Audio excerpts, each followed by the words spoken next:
इसको ध्यान दीजिए, हमारे पास जो टॉपिक है उसको हम लोग पढ़ेंगे। हमारे पास दिया है गुरुत्वीय त्वरण की वैल्यू। क्वेश्चन में कहा गया गुरुत्वीय त्वरण का मान 9.8 मीटर प्रति सेकंड स्क्वायर है। यदि लंबाई को किलोमीटर में एवं समय को मिनट में नापे तो इसका परिमाण क्या होगा। उसी पर हमको एक पद्धति से दूसरे पद्धति में बदलना है। पहली पद्धति में वैल्यू है 9.8 मीटर प्रति सेकंड स्क्वायर। इसका मतलब सॉल्यूशन में n1 की वैल्यू मालूम है। पहली पद्धति में परिमाण हमें पता है, परिमाण n1 बराबर होगा 9.8। पहली पद्धति में परिमाण है 9.8 और हमें ज्ञात करना है दूसरी पद्धति में परिमाण 9.8 और द्वितीय पद्धति में परिमाण ज्ञात करना है। द्वितीय पद्धति में आपको ज्ञात करना है परिमाण माने n2 का मान। ध्यान दीजिए, पहली पद्धति में दिया गया है और आपको द्वितीय पद्धति में परिमाण ज्ञात करना है। तो हम लोग कैसे कैलकुलेट करेंगे, इसी पर हमको जानना है किस प्रकार से हम एक पद्धति से दूसरे पद्धति में बदल पाएंगे। तो हमने फार्मूला पढ़ा है, उस फार्मूले में मान रख देंगे। n2 बराबर होगा n1 और यहाँ पर m1 बाई m2 की घात a और यहाँ पर l1 बाई l2 की घात b और यहाँ पर t1 बाई t2 की घात c। इस फार्मूले में रख देंगे। n1 की वैल्यू हम लोग जानते हैं 9.8 है। पहली पद्धति में परिमाण 9.8 है। चेक करेंगे क्या इसमें द्रव्यमान आता है। मात्रक को चेक किया, मीटर आता है, सेकंड आता है।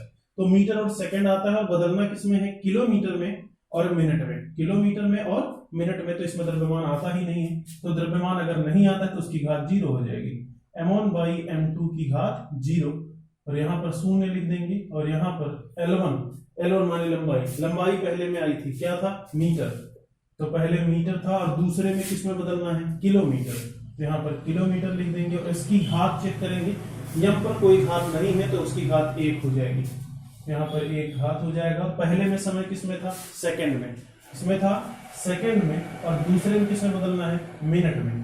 इसमें बदलना है मिनट में और घात क्या है, 2 है, लेकिन अपॉन में है। और अगर अपान में लिखा होता है तो वही चीज माइनस में लग जाएगा। अगर अपान में घात नहीं लगी होती तो -1 लगाते, तो यहाँ घात लगी है तो -2 हो जाएगा। सिंप्लीफाई करेंगे 9.8 इंटू ये हो जाएगा 1। ध्यान दीजिए किसी घात 0 की वैल्यू 1 होती है।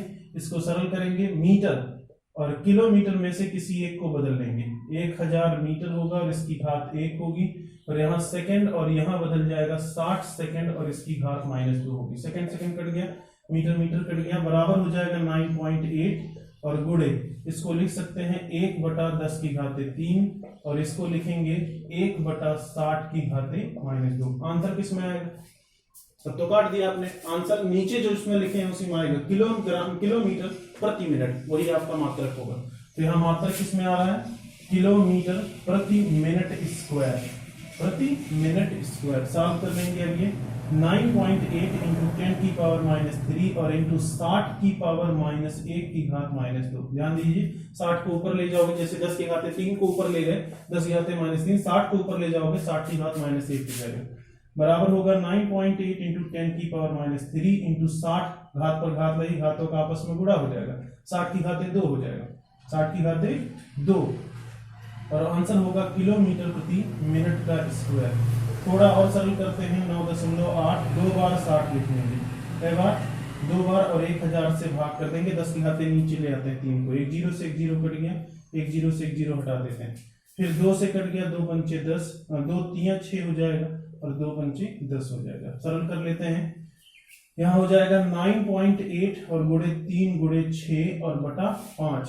थोड़ा और सिंप्लीफाई करते हैं, चाहे पहले 5 से डिवाइड कर दीजिए या गुणा करा लीजिए। 6 से 6 8 48 के 8 हासिल 4, 6 9 54, 54 में 4 और जोड़ दिए 58 और गुणे 3 और बटा 5। थोड़ा और सिंप्लीफाई करते हैं, 4 होगा, 24 और 2 26 के 6, 3 बचे 15, 15 और 2 17, 176 में 5 से भाग करेंगे तो भाग हो जाएगा 5 3 15 और 2 17 25 35, भाग कर देंगे तो आपको मिलेगा 35 यानी 35। थोड़ा सा और सिंप्लीफाई करते हैं, फिर 14 5 15 लगभग 3 बार जाएगा तो 35.3 लगभग आंसर होगा 35.3 किलोमीटर प्रति मिनट का स्क्वायर। चेक कर लीजिएगा, यही आपका आंसर होगा। तो आपने दूसरी पद्धति में मान भी पता कर लिया और मात्रक भी। मान हो गया 35.3 किलोमीटर प्रति मिनट का स्क्वायर और मात्रक हो गया मिनट का स्क्वायर और किलोमीटर प्रति मिनट का स्क्वायर। चेक कर लिया। एक पद्धति के मात्रक को दूसरे पद्धति के मात्रक में इस प्रकार से बदला जा सकता है। तो आपका पहला टॉपिक जो आपने पढ़ा है उसमें बीमा का उपयोग आपको बताया गया और बीमा के उपयोग में आपने पढ़ा एक पद्धति के मात्रक को दूसरे पद्धति में के मात्रक में बदलना। इसी पर हम एक और क्वेश्चन आपको बता दे रहे हैं जिसमें हमको एक पद्धति के मात्रक को दूसरे पद्धति के मात्रक में बदलना है। क्वेश्चन में जो लिखा गया है उसको ध्यानपूर्वक देखें। इस पर एग्जाम्पल संख्या 2। दूसरा एग्जाम्पल है पारे का घनत्व। पारे का घनत्व दिया गया है 13.6 ग्राम प्रति सेंटीमीटर, ग्राम प्रति सेंटीमीटर का क्यूब। 13.6 ग्राम प्रति सेंटीमीटर का क्यूब है। यदि लंबाई, द्रव्यमान तथा लंबाई MKS पद्धति में नापे, यदि द्रव्यमान एवं लंबाई को MKS पद्धति में नापें तो परिमाण क्या होगा। आपको बताना है परिमाण क्या होगा। अगर ऐसा किया जाता है, MKS में मापेंगे तो ग्राम बदल जाएगा किलोग्राम में और सेंटीमीटर बदल जाएगा मीटर में। प्रयोग किसका करना है? बीमा का। तो सॉल्यूशन में लिखेंगे पहली पद्धति में आप मान जानते हैं, पहली पद्धति में परिमाण, पहली पद्धति में परिमाण आप जान रहे हैं। परिमाण N1 बराबर है 13.6, मात्र छोड़ दीजिए। और ज्ञात करना है द्वितीय पद्धति में परिमाण। द्वितीय पद्धति में परिमाण आपको ज्ञात करना है, माने N2 का मान आपको ज्ञात करना है, तो उस पर क्वेश्चन मार्क बना देंगे। तो द्वितीय पद्धति में आपको परिमाण ज्ञात करना है, तो फार्मूला जो बताया गया उसको लिखेंगे। द्वितीय पद्धति में परिमाण का सूत्र बताया गया N2 बराबर होता है M1 by M2। यहाँ आपको बताया गया M1 by M2 और इसकी घात A और L1 by L2 की घात B और यहाँ पर T1 by T2 की घात C होगा। ये फार्मूला आपको बताया गया। N2 बराबर M1 by M2 की घात A, L1 by L2 की घात B और T1 by T2 की घात C। इस फार्मूले में मान रख देते हैं। N1 पहले का परिमाण है कितना? 13.6 रख देंगे। द्रव्यमान चेक करिए आता है कि नहीं आता। द्रव्यमान आता है, पहले में ग्राम में था और दूसरे में MKS में बदलना है किलोग्राम में। और इसकी घात, यहाँ पर कोई घात नहीं लगी है तो 1 मानेंगे। लंबाई आता है कि नहीं आता? आता है, पहले में है सेंटीमीटर में और दूसरे में MKS में बदलना है माने मीटर में।